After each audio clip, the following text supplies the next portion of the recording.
Olá, é um prazer estar aqui com vocês.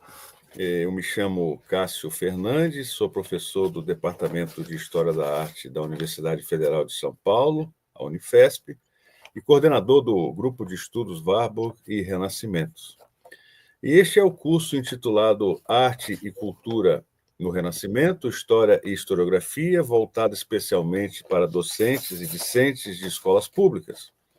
Trata-se de um curso de História da Arte, mais especificamente Arte do Renascimento e Historiografia sobre o Renascimento. Este curso, composto por 18 aulas, é uma contrapartida social de realização via Lei Federal de Incentivo à Cultura, Lei Rouanet, e é a realização da iDreams, do Grupo de Pesquisa Warburg e Renascimentos, Ministério da Cultura e Governo Federal. Esta é a aula número 5, que, intitulada A Construção de Autoridade por Meio dos Autorretratos, o caso de Sofonisba Anguissola, que vai ser ministrada por Cristina Aschka, que é mestre em História da Arte pela Universidade Federal de São Paulo, a quem eu tenho o prazer de passar a palavra. Obrigada, professor. Olá, pessoal. É um prazer estar aqui compartilhando com vocês um pouco da minha pesquisa. Agradeço muito a organização por essa oportunidade. A Sofonisba é a pintora que foi tema da minha pesquisa de mestrado, então eu vou compartilhar com vocês aqui uma parte dessa pesquisa e espero poder contribuir e deixar uma curiosidade também para que vocês possam pesquisar sobre ela e sobre outras pintoras que têm histórias tão interessantes quanto a da Sofonisba. Bom, esse é o título da apresentação. Nós vamos falar sobre os autorretratos da Sofonisba e também um pouco sobre a trajetória dela. Os tópicos que eu pretendo expor aqui quem foi a Sofonisba, o papel geográfico da cidade de Cremona, que é a cidade natal dela, com respeito à corte espanhola, nós vamos ver qual é a conexão com isso, a importância do sobrenome Anguissola ou Anguissola e a importância do pai da Sofonisba na trajetória dela, a produção dos autorretratos dela. Vamos falar também sobre um pouco o contexto geográfico e os mestres que ela teve, que inspiraram as técnicas que ela aplica no retrato.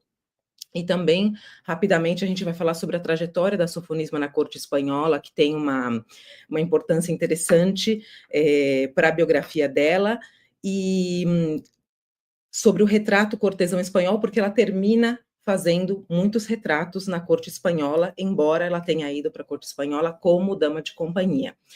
Na minha pesquisa, eu me apoiei nas autoras Bea Porqueres, Maria Cucci, Cecília Gamberini e Rossana Sacchi, entre outros autores, mas é importante mencionar que não há muito material sobre a Sofonisba em português ainda. Então, a maioria dos materiais que nós encontramos quando começamos a pesquisar sobre a Sofonisba está ou em italiano, já que ela era italiana, ou em espanhol, dada a passagem dela pela corte espanhola. Muitos pesquisadores espanhóis trabalham sobre a análise da obra que ela deixou na Espanha, então ela é bem pesquisada na Espanha também. E para quem quer se iniciar nessa questão de mulheres artistas e tem curiosidade, pode ser um disparador, o texto da Linda Nochlin, né, de Por que não houve grandes mulheres artistas. É um texto de 1971, mas ele está traduzido para o português já faz um bom tempo, e é um texto interessantíssimo para abrir os nossos olhos e mentes para a questão de pesquisar mulheres artistas desta época, século XVI, XVII, e de outras épocas também. Então, começando aqui, a Sofonisba, ela nasce numa cidade chamada Cremona, no norte da Itália. Se vocês observarem aí o mapa, na parte verde, em Milão, eu fiz um quadradinho pequenininho aí vermelho, é a cidade de Cremona. É importante ter um contexto de onde ela nasce, porque nesse momento ela nasce por volta de 1532, Cremona pertencia ao ducado milanês, que, por sua vez, estava sob domínio espanhol. Então, nós temos a figura de Carlos V e o filho dele, Felipe II, que vão dominar não só a região do norte da Itália, como outras regiões também. Brasil estava também nessa questão. E Cremona é uma das cidades mais importantes do Ducado milanês. Inclusive, ela chega a ter 37 mil habitantes em um dado momento, porque há um crescimento econômico bastante expressivo durante o domínio espanhol.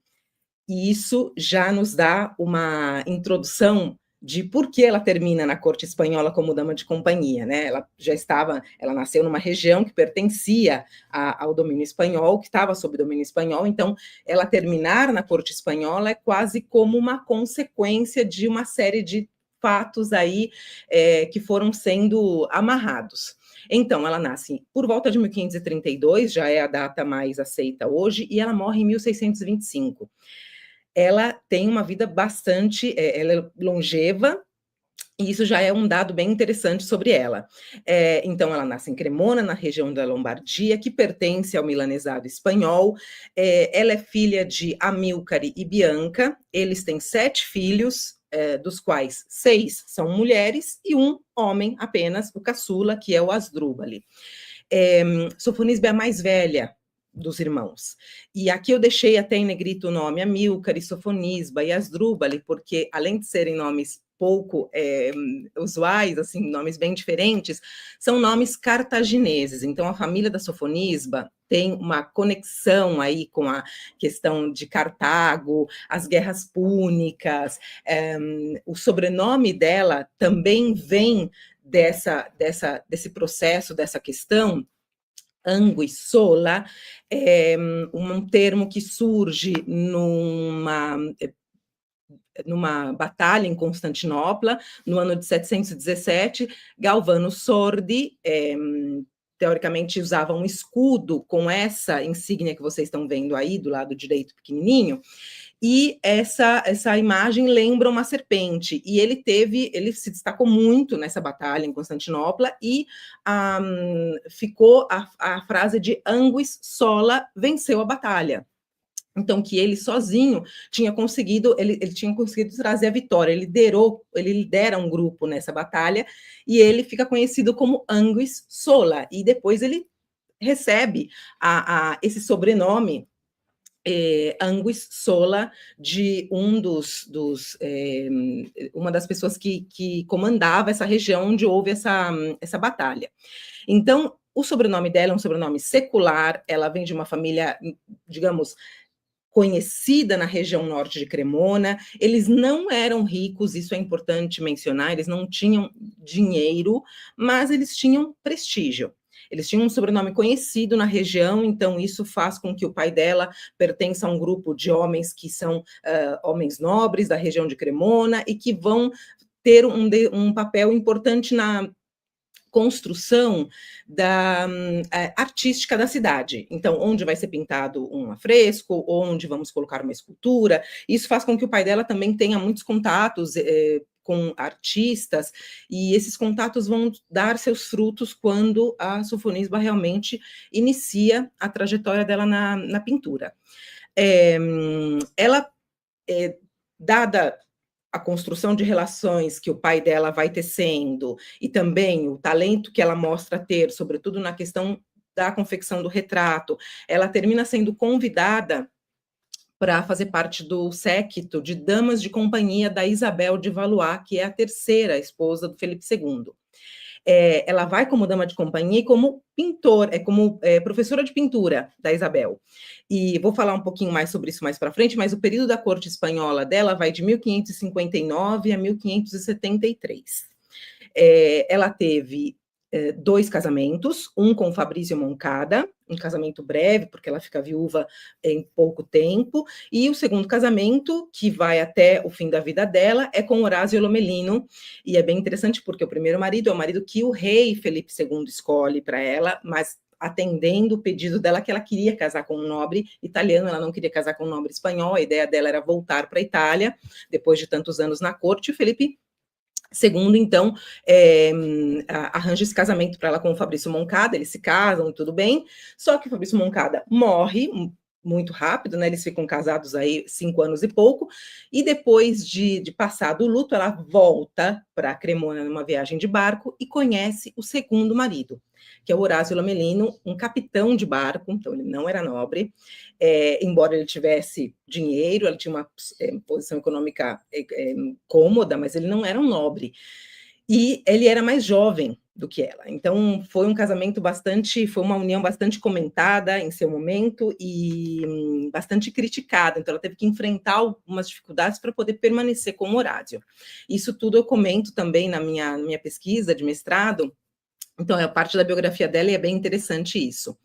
Bom, por volta de 1546, alguns pesquisadores colocam 2 anos antes, 44, outros 46, a Sofonisba e a Helena, que eram as irmãs mais velhas, elas vão estudar pintura com Bernardino Campi. Estudar pintura nesse momento para uma mulher era algo bastante complexo, foi inovador o que o pai da Sofonisba fez. De fato, quando nós começamos a estudar mulheres artistas, nós percebemos que elas têm em comum uma questão de que ou o pai, ou o irmão, ou o marido era pintor. Então, digamos que elas aprendiam isso em suas casas, né, no ambiente doméstico. Sofonisba é a exceção desse grupo, né, quando você começa a pesquisar, porque ninguém na família dela pintava, e o pai dela decide enviar as 2 filhas mais velhas para estudar pintura. Embora Bernardino estivesse em Cremona também, na mesma cidade que a família Anguissola, elas vão morar na casa do Bernardino, com a esposa do Bernardino, para aprender pintura, né? Então, quer dizer, um processo bem intenso de aprendizagem, e algo muito inovador para a época, mas que fazia parte da educação que o pai, o Amílcar, queria dar para as filhas, né? Lembrando que ele tinha 6 filhas, mas ele não tinha muito dinheiro, então aí vem essa questão, é o começo dessa construção da imagem da Sofonisba, que vai fazer com que ela fique conhecida, ela termina carregando o prestígio do sobrenome, e o prestígio que ela conquista também como artista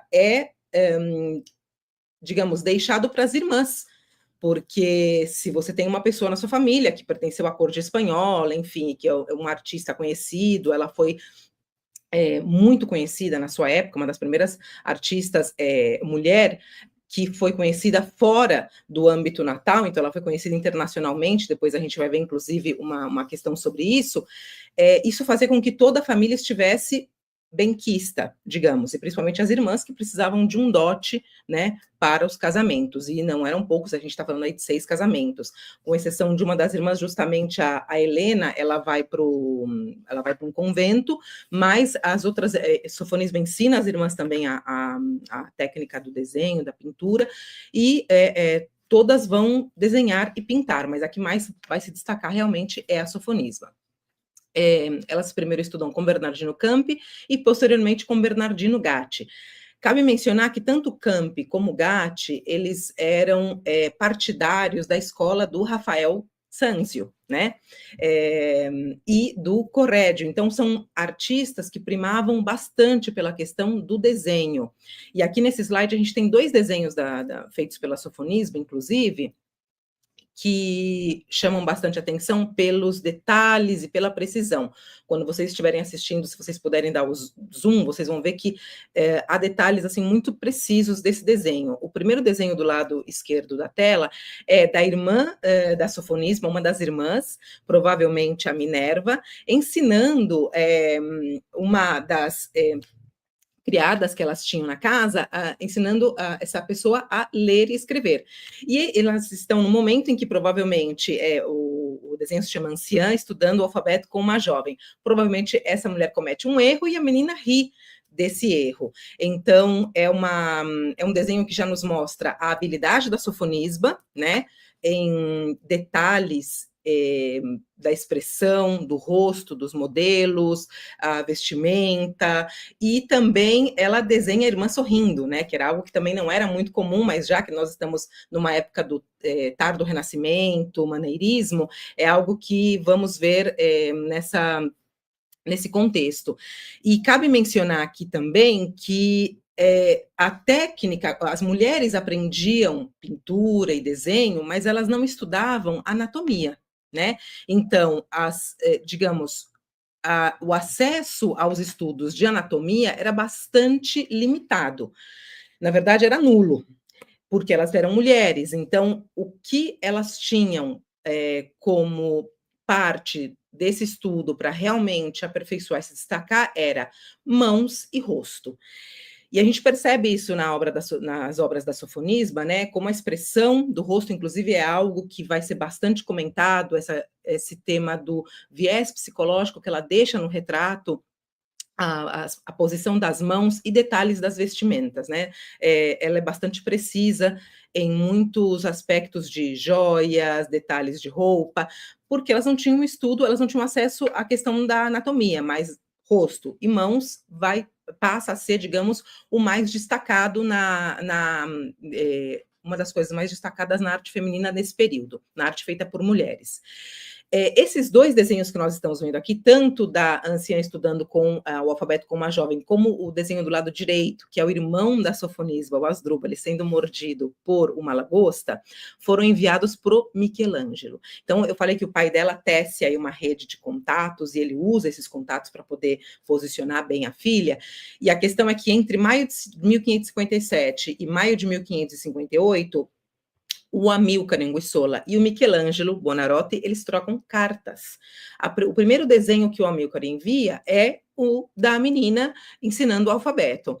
E o Michelangelo responde com uma carta elogiando esse desenho da Sofonisba, mas propondo uma espécie de desafio, né? Porque já que ela desenhou uma menina sorrindo, por que não desenhar o choro também? E aí ela faz o desenho do irmão sendo mordido por essa lagosta, e é bastante interessante como ela detalha os traços, né, tanto da irmã como do irmão, principalmente, que é quem está chorando aí na cena.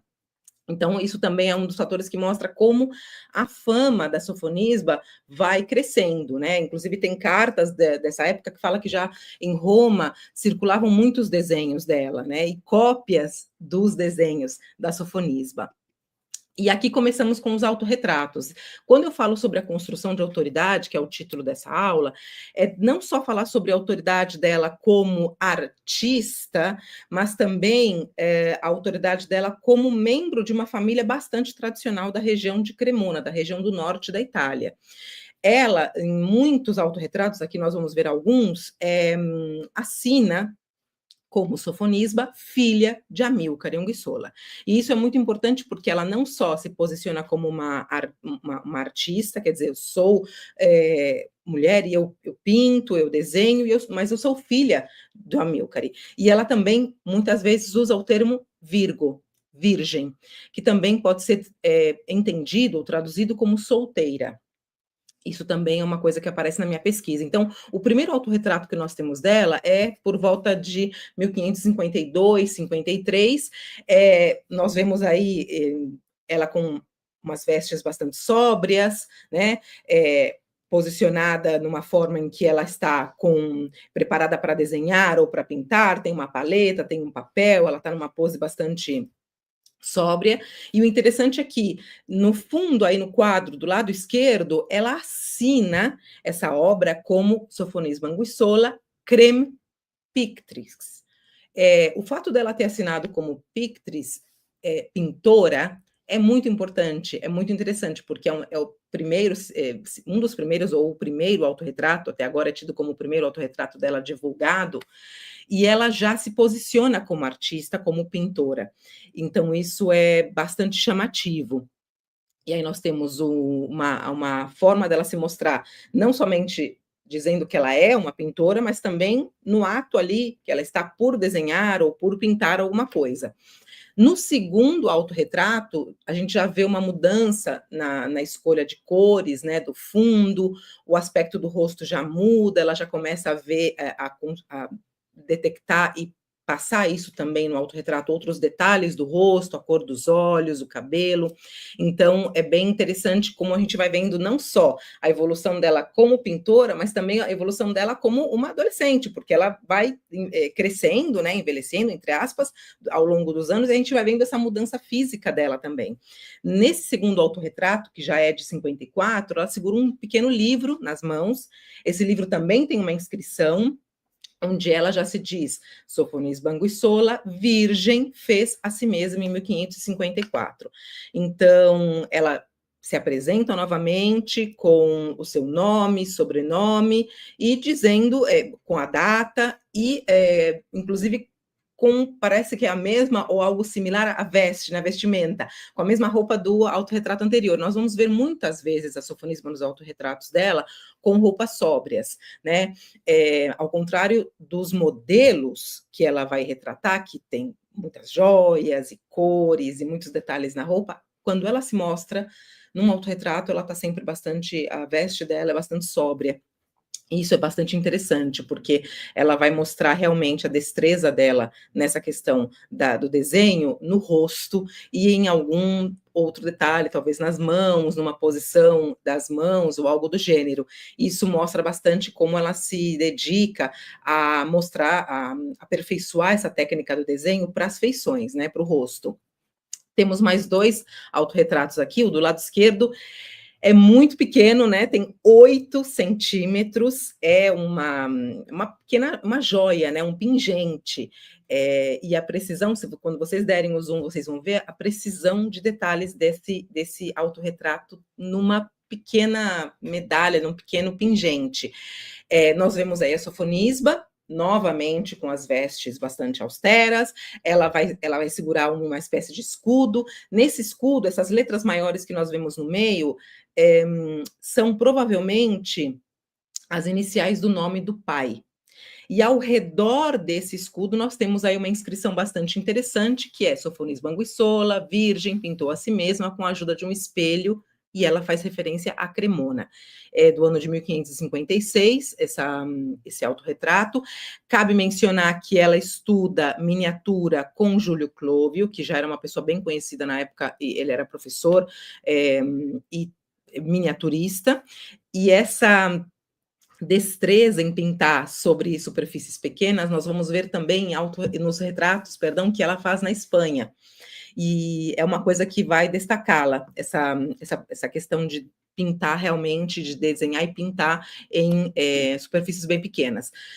Do lado direito, esse autorretrato que nós estamos vendo aí, que é muito bonito, com uma moldura super bonita, ele esteve no MASP, na exposição História de Mulheres, Histórias Feministas. É um autorretrato muito bonito, com um fundo esverdeado, ela mantém essa questão do fundo esverdeado, as mesmas vestes, ele não está assinado, mas nós podemos ver detalhes muito interessantes quando você dá o zoom, até os cabelos dela, se nota que ela usou um pincel de uma cerda, né, bem fininho, para fazer muitos detalhes sobre os cabelos dela, e é um autorretrato que esteve aqui no Brasil na oportunidade em 2022, nessa exposição no MASP, e é pequeno também, porque nós estamos falando aí de 13 centímetros, é um pouco maior do que o pingente que nós temos do lado esquerdo, mas continua sendo pequeno. E agora, a gente tem aí um autorretrato dela bem conhecido, é um autorretrato que, para quem já pesquisou, ouviu algo sobre mulheres artistas, provavelmente encontrou esse autorretrato. Ele está em muitas portadas de cursos, quando se fala de mulheres artistas, porque é um autorretrato bastante, tem uma simbologia muito grande aí. A Sofonisba se pinta pintando. Então, essa metalinguagem é muito interessante. Ela não pinta qualquer coisa, ela está pintando a Virgem de São Lucas, que tem uma conexão, né, com os artistas, é a padroeira dos artistas, então ela se pinta no ato de pintar, ela olha para o espectador e ela olha para o espectador no sentido de, veja, eu faço isso. É isso que eu faço, e você pode perceber que pelo detalhe do retrato, ela faz muito bem, né? Porque quando a gente vê em detalhes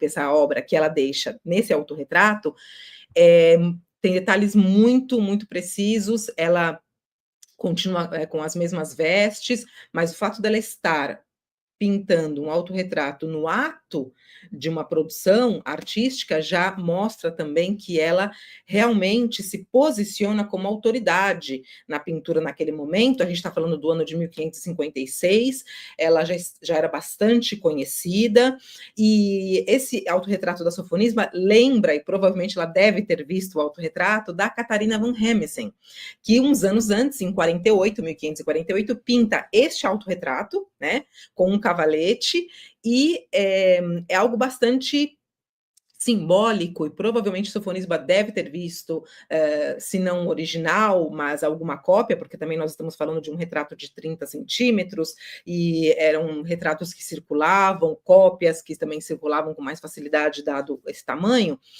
e ela se inspira para fazer o mesmo. E hoje é um dos autorretratos dela mais estudados e mais conhecido. Então, marca aí um momento de extrema autoridade no posicionamento. Eu sou uma pintora, é isso que eu faço, né? E não importa o que eu estou vestindo, importa o que eu estou produzindo aqui nesse momento, porque ela poderia estar ricamente vestida, ela podia estar ricamente vestida, porque a família tinha posses, não eram ricos, mas eles tinham posses, mas ela prefere sempre se autorretratar com roupas mais sóbrias e deixar a atenção do autorretrato para outros aspectos.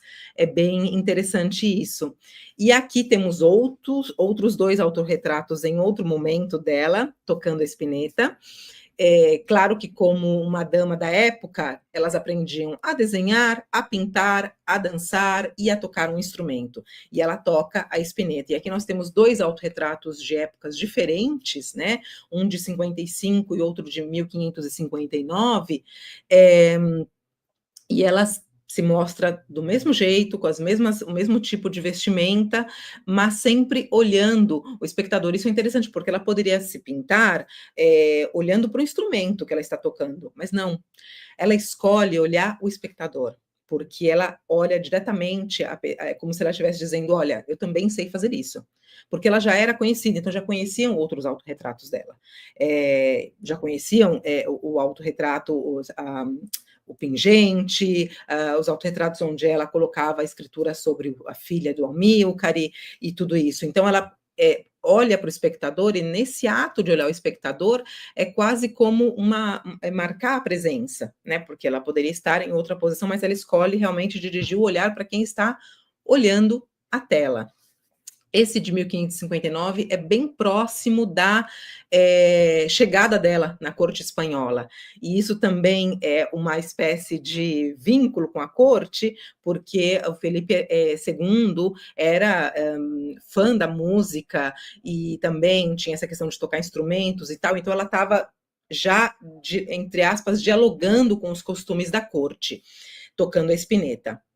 E o próximo autorretrato dela aqui é um bem polêmico e muito, muito, muito legal, porque ela pinta um autorretrato do mestre dela, Bernardino Campi, fazendo um retrato dela.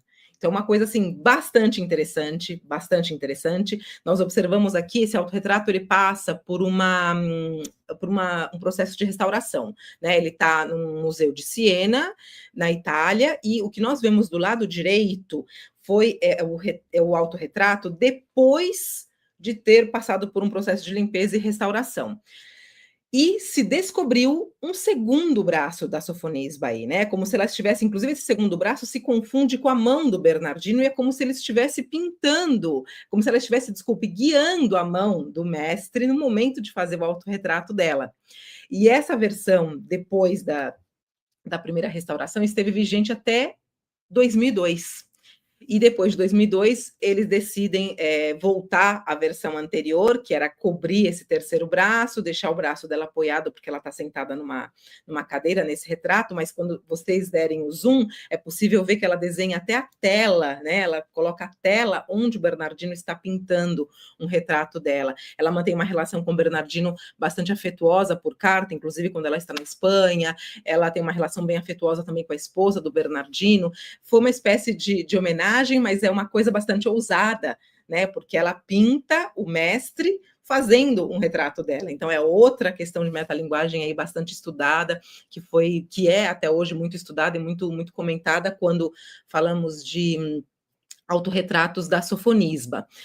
E agora, essa obra eu decidi colocar porque é uma das obras também mais conhecidas, junto com a outra do autorretrato no Cavalete, onde ela faz a Virgem de São Lucas, que é as irmãs dela jogando xadrez. Né? Nós temos aí as irmãs da Sofonisba, a Lucia, a Europa e a Minerva jogando xadrez, mas é muito interessante esse contexto, porque aqui acontece uma situação bastante peculiar. A irmã mais velha, no caso aqui do retrato, né, é a Lucia, ela olha e ela tem um olhar vitorioso, né, para o espectador e também para a Sofonisba, que é quem está fazendo esse retrato, enquanto que a Minerva levanta a mão em sinal de protesto, porque provavelmente ela perde o jogo, e a Europa, que é a mais nova, ri, mas veja, ri olhando para Minerva. Então, Minerva olha Lucia e Europa olha Minerva. E ao fundo nós temos uma criada que vai aparecer em outros retratos que ela faz entre a família e em alguns autorretratos também, inclusive é a que acompanha a Sofonisba até a corte espanhola, ela fica com a Sofonisba na Espanha por vários anos. Então é muito interessante esse jogo que ela faz aqui, dos olhares, né, de uma irmã olhando a outra, e a expressão de vitória ou de satisfação da Lucia é muito, muito precisa, né, nós não precisamos parar muito tempo para observar o quadro para perceber que ela está numa posição de satisfação, porque claramente ela está vencendo o jogo ou já venceu. Então, essa precisão na construção do rosto, né, do modelo, e com esse viés psicológico, vai ser típico dela em todos os retratos. E nessa obra do jogo de xadrez, ela deixa uma inscrição no tabuleiro de xadrez, né, Sofonisba Anguissola, virgem, filha do Amílcare, a partir da efígie do real, pintou as irmãs e a serva em 1555. Essa obra, inclusive, ela foi vista pelo Giorgio Vasari, que já foi mencionado aqui em outras aulas de outros colegas, e ele disse que quando ele viu esse quadro na casa do pai da Sofonisba, ele disse que as irmãs só faltavam falar, de tão real que era esse retrato. Então ela era já elogiada e conhecida. Aqui nós temos a mãe da Sofonisba, Bianca, num retrato feito pela Sofonisba. Do lado direito, o pai, com o irmão, né, com o Asdrubal e a irmã. Esse retrato, inclusive, ele não está terminado, não se sabe muito bem se ele não está terminado ou se ele sofreu um processo de deterioro, porque é justamente na época em que ela se transfere para a corte espanhola. Então, mas nós podemos ver aí uma influência também leonardiana no fundo, como aconteceu também com o retrato a obra do jogo de xadrez, e é uma das poucas obras que encontraram com o rosto do pai da Sofonisba. Aqui eu coloquei os 3 retratos, um dos 3 do grupo de retratos que ela produziu enquanto ela esteve na Espanha. Esses 3 retratos foram objetos do meu estudo no mestrado, que é a Isabel de Valois, o próprio Felipe II e a Ana de Áustria, que é a 4ª esposa do Felipe, porque a Isabel vai morrer de parto, né, em 1568.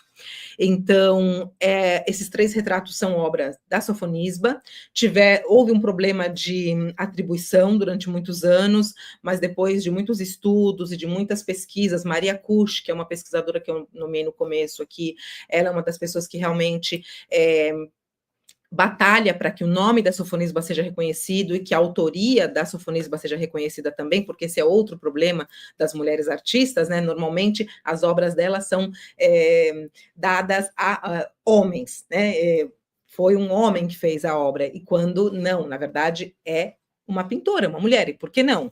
Então, aqui nós temos o retrato da Isabel, do Felipe e da Ana, e é muito importante mencionar que retratar o rei nesse momento, porque havia um pintor na corte, né? A gente tem que entender que havia um pintor na corte, que era o Alonso Sanches Coelho, ele era pago para isso, mas o Felipe II escolhe também ser retratado por ela, por Sofonisba, que estava ali como dama de companhia e professora de pintura da Isabel de Valois. Inclusive, ela recebia um salário como dama de companhia. Nenhum dos retratos que ela faz na corte espanhola, e antes também, né, ela recebe dinheiro por isso. A Sofonisba era uma nobre, então, digamos, ela não podia trabalhar. Todos os retratos que ela faz na corte espanhola, ela recebe em troca joias, uma tela, presentes.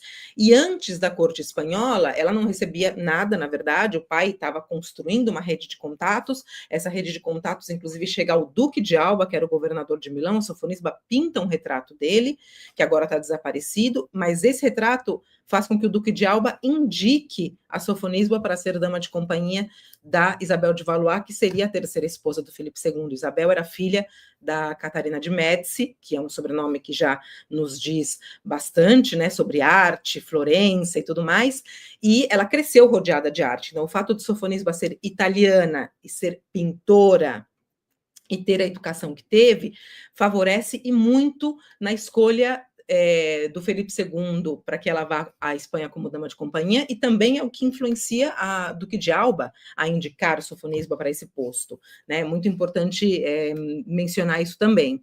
E aqui, um detalhe do retrato da Isabel, com a questão da miniatura, que ela segura um retrato do Felipe II. E quando vocês dão um zoom nesse pequeno retrato, vocês vão ver com que precisão ela pinta um retrato do Felipe II numa joia, né? Porque, na verdade, praticamente pode ser um broche, inclusive. E temos todo o detalhe da vestimenta da rainha, claro, com muitas joias, totalmente diferente das vestimentas que ela fazia, que a Sofonisba fazia nos próprios retratos, né, nos autorretratos, mas conversa bastante com o retrato das irmãs, por exemplo, jogando xadrez, que elas estão ricamente vestidas, com joias e tudo mais. Para ter uma ideia do papel dela na corte espanhola, esse é um retrato do filho do Felipe II, Carlos teve muitas doenças na infância, ainda muito, muito pequeno. Essas doenças deixaram sequelas físicas e nenhum dos retratos feitos por outros pintores agradava ao príncipe. Claro, ele estava numa questão de que buscava um matrimônio, então precisava pintar um retrato para que esse retrato fosse a outras cortes, e nenhum dos retratos era do seu agrado. Sofonisba faz este retrato dele, e ele fica realmente tão satisfeito, para que a gente tenha uma ideia, né? Isso segundo a pesquisa que a Maria Cucci fez naquele momento, ele paga a Sofonisba com um diamante que vale 1.500 escudos. O Alonso Sanches Coelho, que era o pintor da corte e era pago para pintar, ele recebia entre 30 e 35 escudos por um retrato de 3/4, né? Então, quer dizer, isso nos dá uma ideia de que tão satisfeito ele ficou com o resultado desse retrato, e como também esse retrato vai abrir portas para que ela faça retratos de outros nobres. Então, a Sofonisba é muito estudada na Espanha, como eu mencionei no princípio, porque ela realmente deixa uma marca no retrato cortesão espanhol, junto a outros artistas. O que acontece é que os palácios sofrem, o Palácio do Pardo, né, sofre 2 incêndios, e num desses 2 incêndios se perdem muitas obras. As obras que restam são restauradas. Muitas das obras da Sofonisba que estavam nesse palácio, que foram queimadas, passaram por uma restauração. Quem restaura, ou quem participa da restauração, é o pintor Juan Pantoja de la Cruz. E infelizmente, muitas obras dela foram atribuídas a ele, séculos 17, 18, então demorou muito tempo até que fosse realmente resgatada a questão de, não, peraí, não foi o Juan Pantoja, foi outra pessoa que pintou, porque esse quadro já estava há muito tempo aí, então quem fez esse retrato? E aí começa uma investigação que quem lidera na Espanha essa investigação é a professora Maria Cucci, e graças a ela nós temos aí uma pesquisa bastante ampla sobre a Sofonisba na Espanha. Então, só para a gente ter uma ideia da importância dela também no retrato cortesão espanhol. E, como eu falei, ela foi uma pintora conhecida, uma das primeiras pintoras a realmente ter uma fama internacional. Aqui a gente tem um retrato da Sofonisba feito pelo Anton van Dyck, que era aluno do Rubens. Então, veja, como vários artistas faziam na época, vários pintores, o Van Dyck viaja pela Itália para ver de perto a arte italiana, e ele recebe uma instrução do professor, do mestre Rubens, de visitar a Sofonisba Anguissola, porque Rubens tinha visto as obras da Sofonisba, né, no retrato, em termos de retrato na corte espanhola. Então, ele visita a Sofonisba, tem uma conversa com ela, nós temos aí um detalhe do diário dele, né, que ele escreve os conselhos que ela dá para ele sobre o retrato, sobre a luz, posição e outras coisas. Ele desenha ele faz um esboço do que seria esse retrato que nós temos aí na tela. Então, isso mostra a fama que ela vai ter em vida. Ela figura em diversos livros de arte da época, em dicionários, o dicionário pictórico, por exemplo, é engraçado porque é o dicionário pictórico de biografia de homens que mais se destacaram na pintura. Esse dicionário está na Biblioteca Nacional da Espanha e tem 3 páginas dedicadas a Sofonisba. Então, para ver realmente como ela deixa a marca dela no retrato, não só italiano, mas também espanhol, e como ela consegue construir uma trajetória de autoridade no retrato, que agora nos incumbe resgatar, para que todos possam ter acesso a essa arte. Então, a intenção aqui é deixar um pouco a história dela para que continuem pesquisando, e não somente falar de sofonismo, mas de outras artistas mulheres também, né, que é tão importante e que agora a gente está começando a estudar e resgatar, e elas merecem esse lugar na história da arte. Então, é muito importante falar sobre isso, porque elas sofreram esse processo de apagamento, né, mas elas foram muito conhecidas, em seu momento, né? Cada uma em sua época. A Sofonisba é citada por diversos autores ou poetas, como Giovanni Battista Passeri, que escreve bastante sobre ela também, ele é contemporâneo da Sofonisba.